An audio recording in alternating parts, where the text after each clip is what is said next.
comes cold and flu season. So in this time of runny noses and sneezes, I want to discuss herbal allies that we can use to help support our immune system. And in fact, if I was held at gunpoint and forced to pick one herbal remedy to place in every single household, it would be an immune stimulating blend.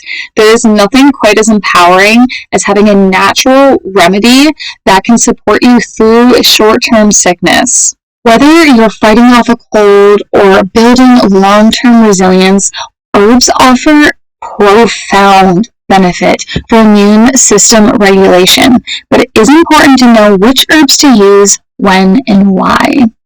But before we dive into the nuts and bolts of today's episode, I have an invitation for you.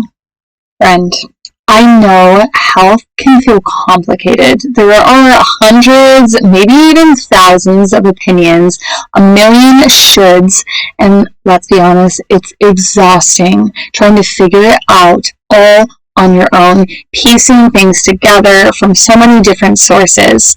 So that is why I created the Wellness Consistency Workshop. In just 1 hour, I'm going to walk you through the exact steps that move the needle in your health without the fluff, without the overwhelm, or endless trial and error. You'll learn the 3 foundational steps to balance health, the #1 way to support each step, and the top 4 mistakes that keep most people stuck. I'm giving you the shortcut I wish I had years ago, so you can stop wasting time Googling and finally have clarity and confidence. It's free, it's live, and it's happening Tuesday, October 28th at 11:30 a.m. Eastern Time. And yes, you'll get the replay if you register but can't make it live.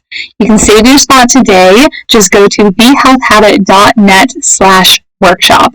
Again, that is thehealthhabit.net/workshop.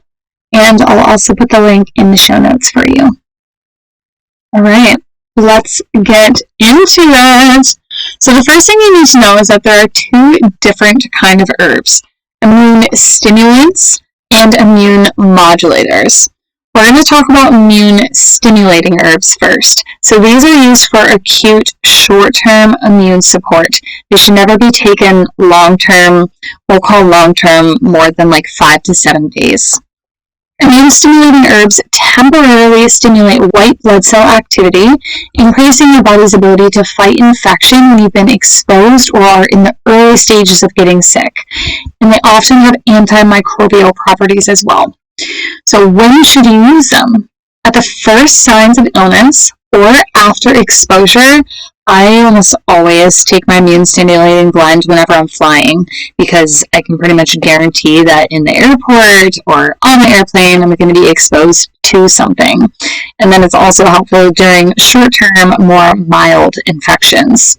These herbs activate the immune responses, such as phagocytosis, which is white blood cells essentially eating pathogens, and then cytokine regulation. Cytokines are chemical messengers that are very important for the immune system, and notably for regulating inflammation. Now, inflammation is a hot topic. Chronic inflammation, bad. Chronic low-grade inflammation, bad. But inflammation is a healing response of the immune system, so it is not all negative, and it is important to be aware of that. The final way that herbs activate the immune system is by increasing immune cell division and activity. Each of these immune stimulating herbs is going to activate these responses in unique ways, but for every single immune stimulating herb, again, it is not for daily long-term use. It is for short-term use starting at exposure or the onset of symptoms and throughout the duration of the illness or infection. For maximum efficiency, you do need to take these remedies consistently. So make sure that you are doing frequent, regular doses throughout the duration that you're taking them. It can be helpful to double the dose for the first 24 hours as well.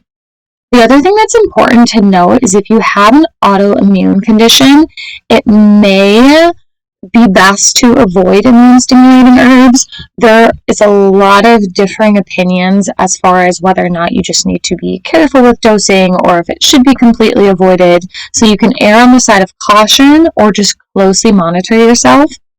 Sometimes a stimulating effect on the immune system, the phagocytosis and cytokine response, can aggravate the autoimmune symptoms as well. So definitely something to be aware of and make a personal decision based off of your experiences, the severity of your autoimmune disorder, and the research and comfort level that you have.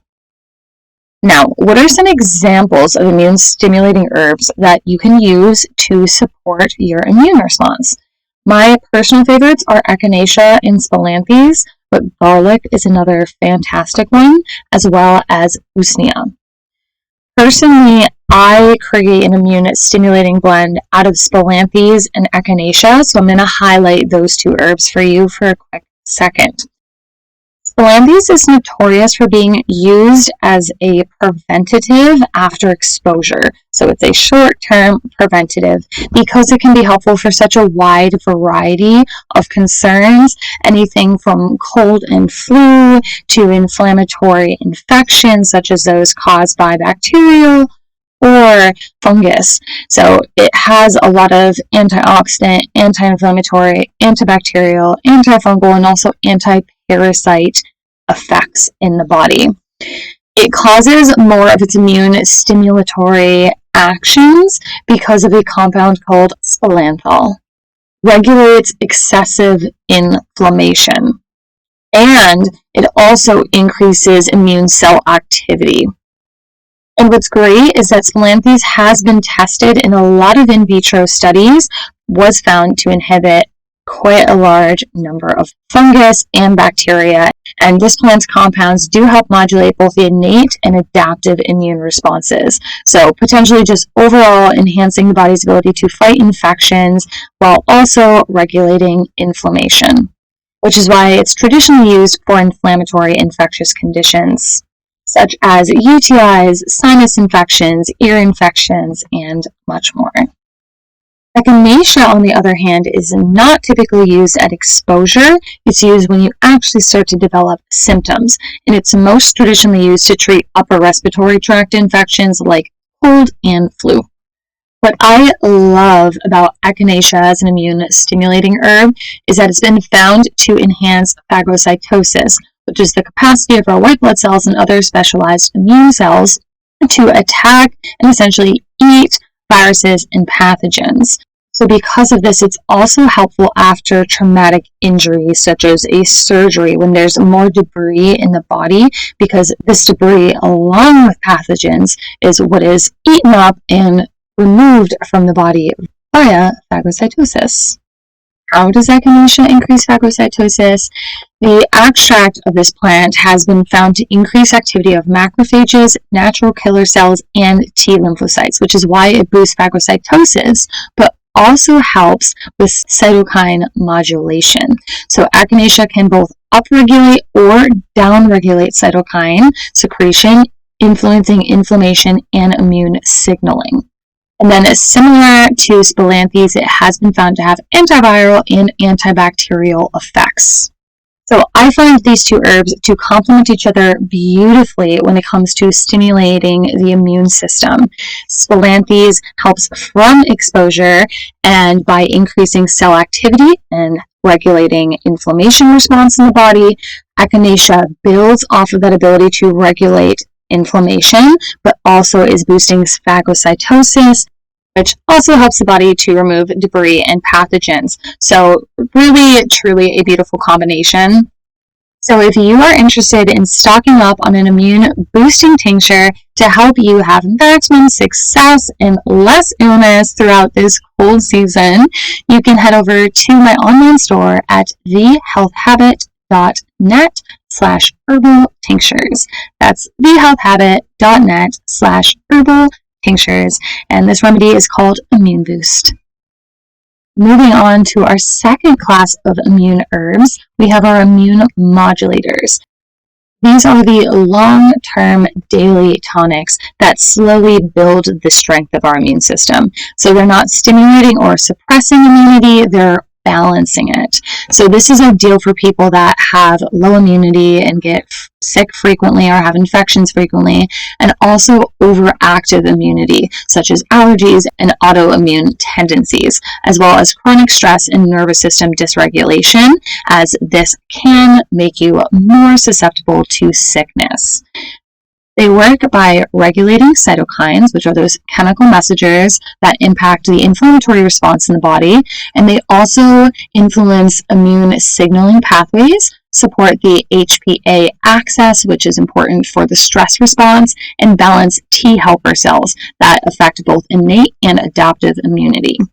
Many immunomodulators are also adaptogens, meaning that they help your body to adapt to emotional, physical, and mental stress.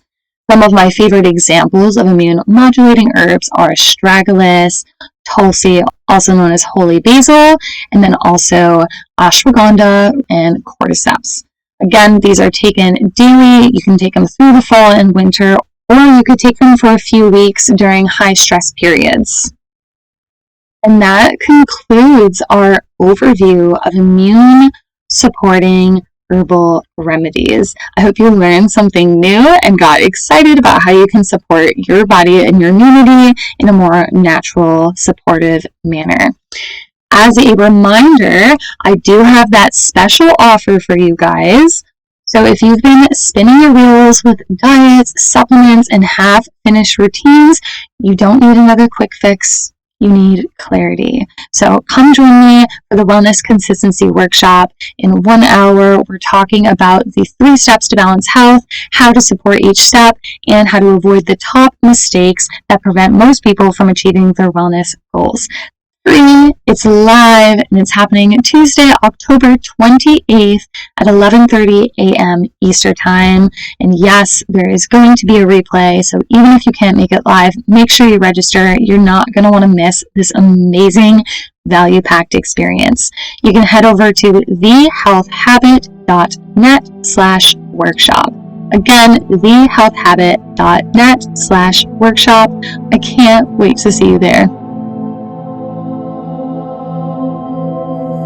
Hello, beautiful human. Thank you so much for listening. I hope you learned something new and felt inspired or blessed. If so, please take a moment to share this with a friend who's also working to improve their health and wellness. And leave me an honest review on Apple Podcasts. It lights me up to know that this podcast is helping you. Now, go get some sunshine on your skin, and I will meet you back here on Saturday morning for another episode. Bye!